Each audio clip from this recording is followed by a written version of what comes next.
The Ohio Harness Horsemen's Association presents Freshman Focus, a look at 2-year-olds in training across the Buckeye State. Freshman Focus is presented by Sugar Valley Farm. Looking for your next quality standard bred racehorse? Look no further than Sugar Valley Farm in Delaware, Ohio. And by Eldorado Scioto Downs, now racing Tuesday through Saturday. First post time, 6:15. Now here's your host, OHHA brand ambassador, Roger Houston.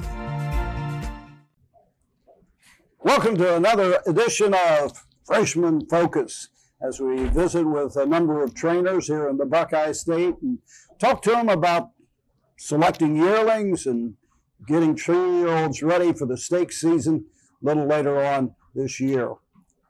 To start things off today, we want to welcome a young trainer in the Buckeye State, Todd Luther, who has a lot of pressure on him in 2021. Todd, welcome to the broadcast. Thank you, Roger. The process of choosing yearlings, do you do a lot of homework before you go to the sales?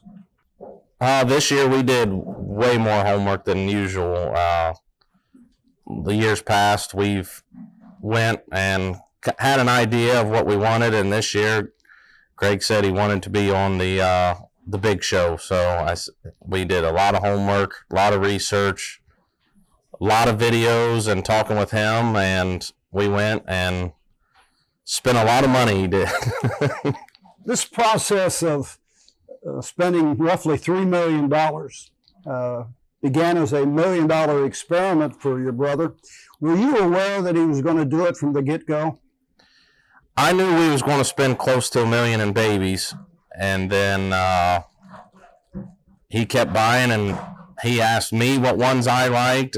He went as far as asking the help, my barn help, what they wanted, and I think we picked one of I wanted, some of he wanted, some of what the help wanted, and we got to Lexington, and he kept going, and it was very exciting. How many horses do you have in your stable right now? Total, I would say about 47. 47. How many of those are 2-year-olds? 20. 20. Is that about the right size for you? For this year, it's going to be complicated. I've never had this many babies. We usually hang out around 8, maybe 10, and have some homebreds. We got one this year, I think, and it's awful new, but working with Brian Brown and stuff in years past, I think we'll get the hang of it. How long have you been training horses? I got in it straight out of high school, so that was 04. I kind of got thrown into it full time when my grandpa passed away, and been in it ever since. So, 20 years maybe. Do you like training the babies? I do now. After being with Brian for a couple years, it's at first it was all claimers and condition horses, and it's a total different style of training, and I enjoy it more to see the development of the horse and how far they come, and see the excitement when they go across the wire and win for the first time. The process of getting yearlings, does it begin by looking at the sales catalog, or do you sometimes go to a nearby farm and take a look at their youngsters? Mostly the catalog, and then we've called a few farms, and we like to wait mostly till we see videos and look at them there. What do you particularly look for? Sires are a big thing for us. That's always a big thing. This year, Down by the Seaside and Fear the Dragon, they were the 2 new ones. They're the hot commodity, and Greg likes the sires. I like more of the dam to see what they produce. I think that's more of anything of if mothers have produced and what they have and throughout the family. I once had a trainer, and I don't know who it was, whether it was John Hayes or some old timer in the business. He says, it's not the sires, it's the dam. I would agree. It's the mother. That's the big thing. I think they produce. If they got it, the family. A lot of these brood mares you can't even buy anymore because they're so hard to come by, and they're way more important to me, I think, than the sire is. So after you look at the catalog, you go to the sale. Do you put a price tag on a horse before the sale? Not this year. I know we had our list together, and a couple people would ask us, oh, we hear you're buying this one. What are you going to? And Greg's response on every one of them was whatever they bring, and that's what it was. If we liked them, we were buying them. Didn't matter what the price was. Once the bidding starts, do you get involved with it, or is that strictly Greg? Oh no, that's him. He likes to stand in the front of everybody and let them know who's doing it. So after you get the yearling and you've made your purchases, I guess what the first sale would really be the sale we have here in Ohio right around jug time. Yep, the Ohio Select. We got, I can't remember the exact number we got there. I'm going to guess maybe 6 or 8. Got a little mixture of everything. We got trotters and pacers and fillies and colts. We kind of dipped into everything. Lexington was the next stop. Lexington was all pacing colts and pacing fillies. Got some Ohio down there and a couple PA breds as well. Did you go to Harrisburg? No, we skipped that one because we knew the Meadowlands sale, and we were trying to buy some aged horses for the upcoming stake season. That $1 million experiment went up to $2 million with Catch the Fire, and $3 million you're working on right now, I guess. Yep. He called me the one day, said, I think I just bought Catch the Fire and his brother, Captain's Place. I kind of giggled. I said, I don't think I think he was bullcrapping me, but he said that we got him, and then I knew Tony Alanya. I always call Tony or text him and see what they have for sale. He's always got great horses, and I know they don't race a lot of aged horses. And he told me about Chief Mate and that Kirk were going to be in the Meadowlands sale, and he said, I'm going to go out there. I said, well, what one you want? He said, you want both of them? I said, yeah, well, I'll take both of them. And next day they were heading back to the barn. Thanks, Todd. After these messages, we're going to head inside the barn and take a look at the 2-year-olds in training for Black Magic Racing and Todd Luther. Racing is back at Eldorado Scioto Downs. Catch the excitement all summer long. Live racing every Tuesday through Saturday nights. First post time is at 6:15. Mark your calendar to see the future stars with the $150,000 Next Generation on July 2nd and 3rd. On the 2nd, it's the 2-year-old Trotters, followed by the Pacers on the 3rd. Horse players earn points with the new Caesars Reward Program. Eldorado Scioto Downs live racing is back. Looking for your next quality standardbred racehorse? Look no further than Sugar Valley Farm in Delaware, Ohio. Sugar Valley's lineup of stallions includes World Champion Down by the Seaside, Lather Up, the fastest horse in harness racing history, Little Brown Jug Champion, Well Said, and the newest stallions to the Sugar Valley lineup, Adios Champion Catch the Fire, and the son of Hambletonian Champion Muscle Hill, Marseille. Sugar Valley Farm, the home of champions. Welcome back to Freshman Focus, as we're going to take a look at some of the 2-year-olds here in the Todd Luther stable. Hustlenomics by Full Count out of Glisson, Hanover. Cole, how's he doing? Very good. This was one of my top picks out of the sale, the select sale. Got him from Marvin Raber. He does a great job with his horses. Full Count's always one you want to look at, I believe, when you come to the sale. I think he's one of the most underrated sires. And he's a big, strong colt. He's done everything right. And he's a lot of go. So we high hopes for this one. And he's been my favorite from day one. So hopefully he pans out. The Full Counts have been great over the years, and it's they're just super racehorses.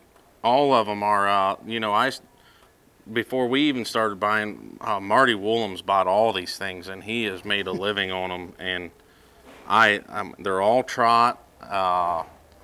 They got a lot of go. I think a month ago, I think a full count just set a track record at the Meadows from like 51. I think that Jeffrey P. or whatever it was. So they got a lot of go, and hopefully he's one of those we'll hear a lot of this summer. Well, he's got a great name, Hustlenomics. Everybody's talking about the What the Hills this year, and this is Madam Madeline. Pretty good What the Hill? Yeah, yeah, she's done everything that she's been asked so far. She's one of my second trainers, Steve's favorite. She's training right with some pacers. We bought her out of the Springfield sale, and she's done everything right. And she can be a handful in the barn and jogging, but on the track she is all business. You say you've been working her with some of the pacers. Isn't that kind of unusual?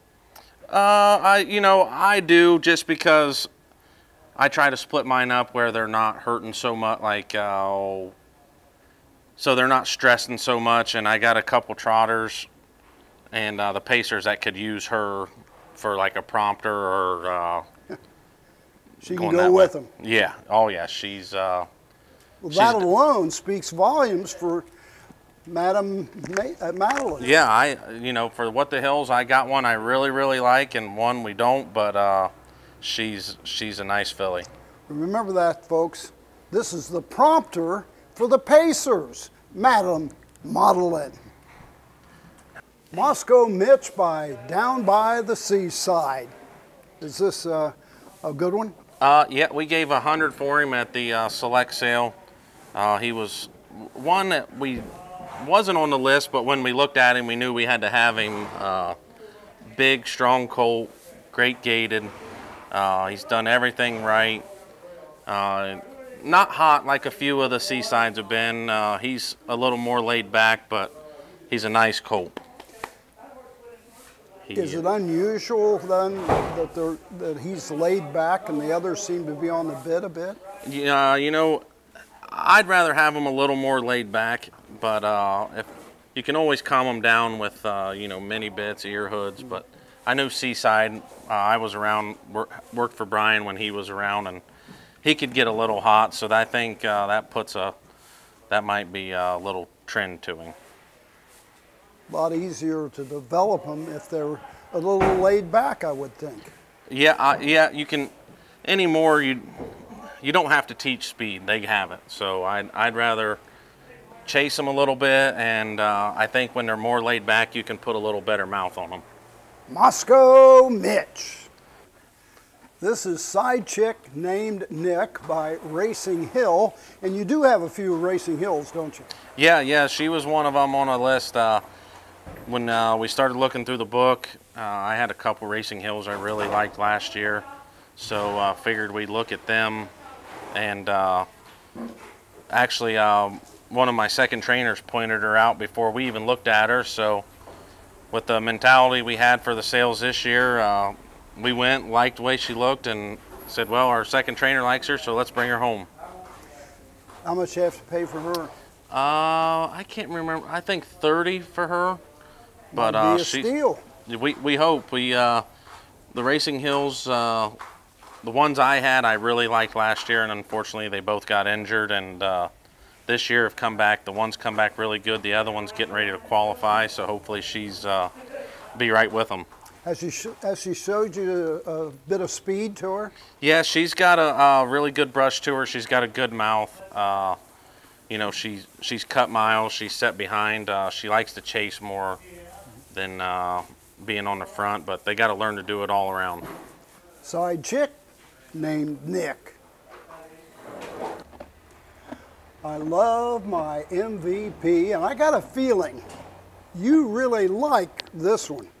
Oh yeah, he's one. We bought him really, really late in the last Springfield sale. Liked him from day one. He's 2 months behind almost, but he has done everything right.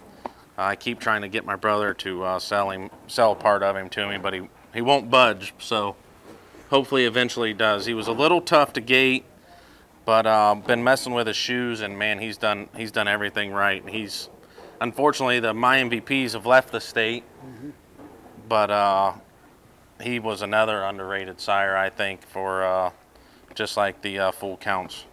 Now, you say he's behind the others, 2 months behind.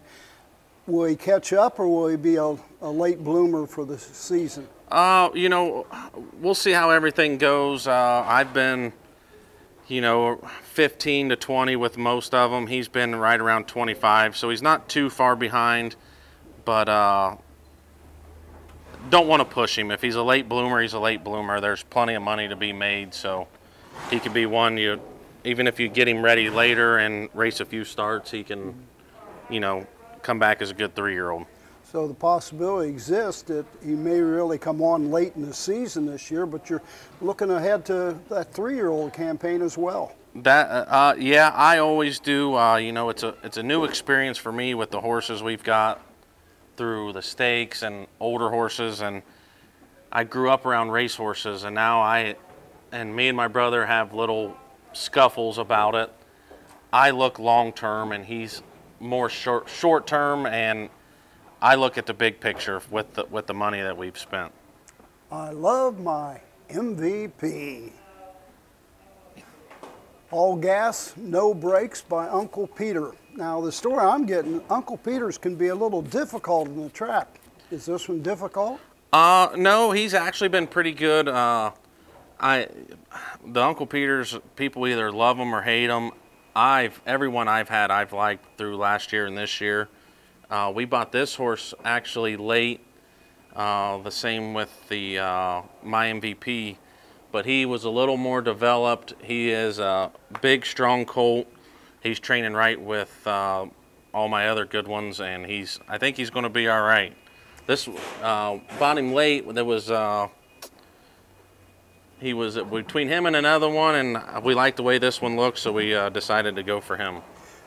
The name, All Gas, No Brakes. Is he all gas and very little brakes? He's actually pretty laid back. We were going to name our homebred that. That's a brother to Never Pop the Plugs, and he is all gas, no brakes, but his brother's actually pretty laid back. But this colt here is he's got a lot of action up front. He's done everything that's been asked of him, and I think he'll be a good one to look at this year. All gas, no brakes. This is another Uncle Peter making that Skrilla. Yeah, this is, he was on the list when we went to the select sale, just not that he was an Uncle Peter, but his mom. This is the first foal out of Count on Cammy that Marty Woolham's had that we talked earlier, and I remember her racing, and she was a great mare. And he was a very good-looking colt, and you cannot teach what this guy can do on the track. He is, he's a very natural, and I think he's going to be very special.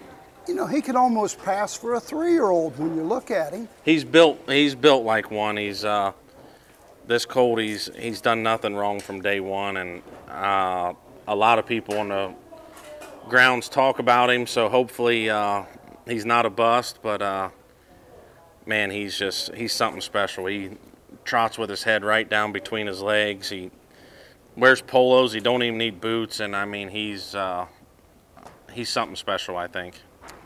Hopefully he'll continue well for you and live up to the name. That's the plan. That make a bunch of money, make that Skrilla. But he's, a lot of them now. Everybody's happy with where they are. They'll separate themselves once we get closer to qualifying time. But this horse has got a lot of go, and I think we can see some special things out of him this year. Now he's right on schedule? Yeah. They're we'll probably qualify the middle of June a couple times, and he's going to. I got a toss up between the All Gas, No Brakes, Hustle, and him. We bought 4 spots in all the next generations, so kind of see how they qualify. But right now, this horse will be the one going in it. Making that Skrilla. This is C Lioness, another down by the seaside, and looks like a fairly good size down by the seaside. Yeah, she is a very big filly. This was one Lexington. My brother looked like a bobblehead out there with her when she was in the ring. Just kept going. Ended up giving 200 for her. She's been a little tough to gate. Still having a little troubles with her, but you know, she's been right around 25.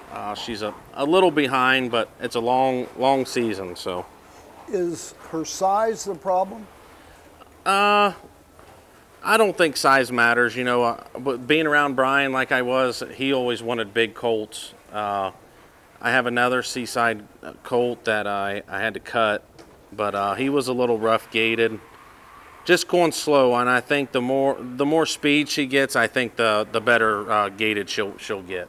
They'll level out to some degree. Yeah, yep, that's what we're hoping on. But she's not too far off, and if she's not ready by the time the first leg, it's no biggie. So, C Lioness. This is Noah Blue, another down by the seaside, and another fairly good-sized filly. Yes, she was a Lexington purchase from Crawford Farms. When we were looking at horses down there, this was the first one my brother sent to me. He said she's coming home. He really liked the way she looked. She's built like a colt. She's a big, strong filly, and gave 100 for her. And she was one of the Seasides that we mentioned earlier that I got one laid back. She's actually a little warm. She had to get an ear hood put on and a mini bit just to try to get her to mind her manners, and I think she's got a lot of potential. Is there a difference between a little warm and hot? When they start getting a little warm for me, I try to get them calmed down as quick as I can, because when they get hot, I think it puts you in for a long summer, because then you can't do anything with them, and it makes them hard to drive, hard to steer, just all around. I'd rather try to get them relaxed where they'll sit in a hole and do what we want them to do. Equipment can mean a whale of a difference. That's everything. And putting the ear hood and a mini bit on her, you know, she sits in a hole much nicer now, and before you could hardly keep her in a hole. So now that she's sitting there, I think we're right on track to get the warm out of her and get her to relax, so she doesn't get hot. She's finally getting close to that where she does what you want her to do instead of what she wants to do. Yep, and that's a good thing, because once they get hot, I think it's game over for them. Noah Blue. This is Lil Plugs by Pet Rock out of Miss Walker.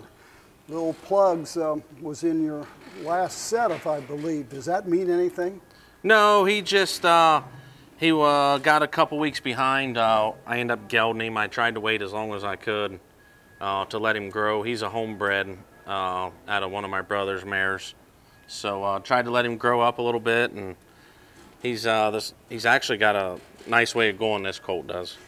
Have you got any that are smaller than he is? Because he looks pretty small. No, he's probably the smallest one we got, but I think he was a May foal, so he's kind of a late foal.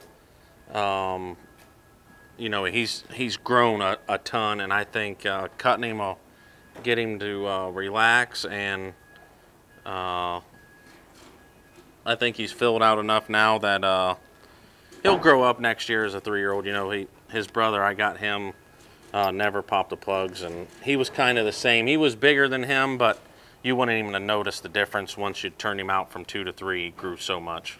What was the main reason why you cut him? Starting to get pretty studdy in the barn. He was all business on the track, but he was getting a little too aggressive in the barn, so try to take that out of him. Once you cut him, do you notice an instant change on him, or is it a gradual effect? It's more gradual. The first couple days after you cut one, there'll be a big change, but I think he's at around 3 weeks now, and Aaron, the groom, said he's already seen a difference in him. And by seeing that difference, it's got to make him a little easier to work with. For sure, for sure. You know, it didn't want to get any of my help hurt, you know, because he was starting to get to be a little handful. So get that out of him, and I think it'll pay off in the long run, because his brother, they kind of waited a little too long, I think Greg did, and he was a handful. Little Plugs by Pet Rock. That wraps up today's edition of Freshman Focus. Join us again next week, same time, same location, for another edition of Freshman Focus.